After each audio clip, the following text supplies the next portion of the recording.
Chelsea mengalami sejumlah kekacauan sejak ditinggal oleh Roman Abramovich. Hal itu bisa dibuktikan di mana skuad The Blues terancam bakal puasa gelar di musim ini. Selain itu, mereka juga diprediksi gagal mentas di kompetisi Eropa pada musim 2022-2023. Cetak Gol coba merangkum kronologi lengkap kekacauan Chelsea sejak ditinggal Roman Abramovich sebagai berikut.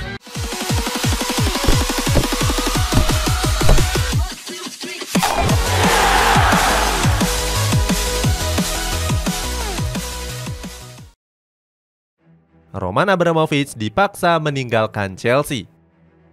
Pada akhir Februari tahun 2022 yang lalu, penggemar Chelsea dihebohkan dengan kabar perginya Roman Abramovich. Saat itu, pebisnis asal Rusia tersebut dipaksa pergi oleh kerajaan Inggris. Media The Sun menuduh Abramovich punya hubungan yang dekat dengan Presiden Rusia Vladimir Putin. Media itu menuliskan kalau Abramovich turut terlibat dalam rencana invasi ke Ukraina. Pada akhirnya, dia pun memutuskan untuk melepas seluruh saham Chelsea yang dimilikinya. Nggak cuma itu, aset-aset Abramovich juga ikut dibekukan seiring dengan sanksi ekonomi yang dijatuhkan kepada Rusia. Abramovich pun menyampaikan pesan mendalam usai menjual saham The Blues. Saat itu, dia meminta kepada calon pemilik baru untuk terus berinvestasi memajukan Chelsea, termasuk merenovasi Stamford Bridge yang sebelumnya sudah jadi cita-cita terbesar Abramovich. Meskipun dituduh terlibat perang, tapi Abramovich justru melakukan aksi yang terkesan mulia. Saat itu, uang hasil penjualan Chelsea disumbangkan kepada para korban perang di Ukraina. Sementara itu, Abramovich sendiri jadi sosok yang paling dihormati oleh warga Stamford Bridge. Sebab sejak dipimpin oleh Roman Abramovich, skuad The Blues alami beberapa kemajuan yang sangat pesat, termasuk berhasil memborong berbagai piala bergengsi, salah satunya trofi Piala Dunia antar klub. Seusai resmi dijual, ada 10 kandidat terkuat yang saat itu meminati Chelsea, mulai dari Conor McGregor, Steven Rose, Hanson Wise, Sir Jim Ratcliffe, sampai dengan Todd Boehly. Pemilik baru yang langsung gembar-gembor revolusi. Dari 5 calon kandidat terkuat, pebisnis asal Amerika Serikat yakni Todd Boehly berhasil memenangkan pembelian Chelsea. Saat itu, Boehly mengakuisisi lewat perusahaannya yakni Clear Lake Capital Group. Clear Lake Capital Group sendiri harus merogoh kocek sebesar 4,25 miliar pound sterling atau 78 triliun rupiah. Boehly pun berterima kasih dengan para menteri dan juga pejabat di Inggris yang sudah memberikan kesempatan. Sebab dia bisa mewujudkan cita-citanya yakni dapat mengakuisisi klub sepak bola profesional. Akuisisi ini sendiri jadi yang termahal bagi sebuah tim olahraga sepanjang sejarah. Setelah mengakuisisi Chelsea, Todd Boehly pun mengganyangkan revolusi di dalam skuadnya. Saat itu dia bahkan berani memecat sang pelatih yakni Thomas Tuchel. Padahal pelatih asal Jerman ini sudah berjasa besar bagi kemajuan skuad The Blues. Nggak cuma itu, Boehly juga mengganti seluruh manajemen di era Roman Abramovich. Saat itu Direktur Teknik The Blues yakni Marina Granovskaya memutuskan untuk mundur dari jabatannya. Selain dari manajemen, Boehly juga melakukan beberapa revolusi di dalam skuadnya, termasuk mendepak beberapa pemain yang dianggap kurang memberikan kontribusi. Saat itu, Timo Werner jadi korban revolusi Boehly dengan kembali menjualnya ke RB Leipzig. Kena tipu pemain-pemain mahal. Selain mendepak sejumlah pemain yang kurang memberikan kontribusi, Boehly juga membuat gebrakan dengan langsung memboyong beberapa pemain mahal ke Stamford Bridge. Tercatat ada 5 pemain kenamaan yang didatangkan ke kota London, mulai dari Raheem Sterling, Pierre-Emerick Aubameyang, Wesley Fofana, Marco Kurela, sampai dengan Kalidou Koulibaly. Beberapa pemain bahkan dibeli dengan harga yang selangit. Salah satunya ada Wesley Fofana yang didatangkan dari Leicester City dengan biaya transfer sebesar 80 juta euro. Berikutnya ada Marco Kurela yang dibeli dari Brighton dengan mahar 65 juta euro. Dan terakhir ada Kalidou Koulibaly yang didatangkan dari Napoli seharga 38 juta euro. Namun semua pemain yang direkrut tersebut justru tampil di bawah ekspektasi. Skuad The Blues seakan-akan kena tipu oleh sejumlah transfer tersebut.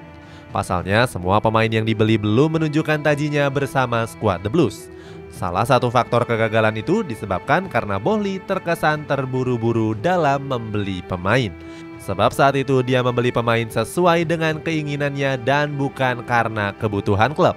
Hal tersebut bisa dibuktikan dengan kosongnya kursi jabatan direktur teknik pasca ditinggal oleh Marina Granovskaya. Wanita asal Rusia itu mengikuti jejak Roman Abramovich yang memutuskan untuk angkat koper. Kepergian Granovskaya tentunya mempengaruhi pemain yang didatangkan oleh skuad The Blues. Saat itu manajemen pun memutuskan untuk menunjuk Christopher Fievel sebagai direktur olahraga yang baru. Kedatangan Fievel ke Stamford Bridge lagi-lagi belum bisa membuahkan hasil. Alasannya, rekrutan pemain di era dia pun gagal menampilkan performa terbaiknya. Mulai dari Mikhailo Mudryk sampai dengan Enzo Fernandez yang diboyong dengan harga fantastis. Saat itu keduanya didatangkan dari Shakhtar Donetsk dan juga Benfica pada bursa transfer musim dingin yang lalu. Selain Enzo dan juga Mudryk, skuad The Blues juga diperkuat oleh banyak pemain top. Nggak bisa kontrol ruang ganti pemain.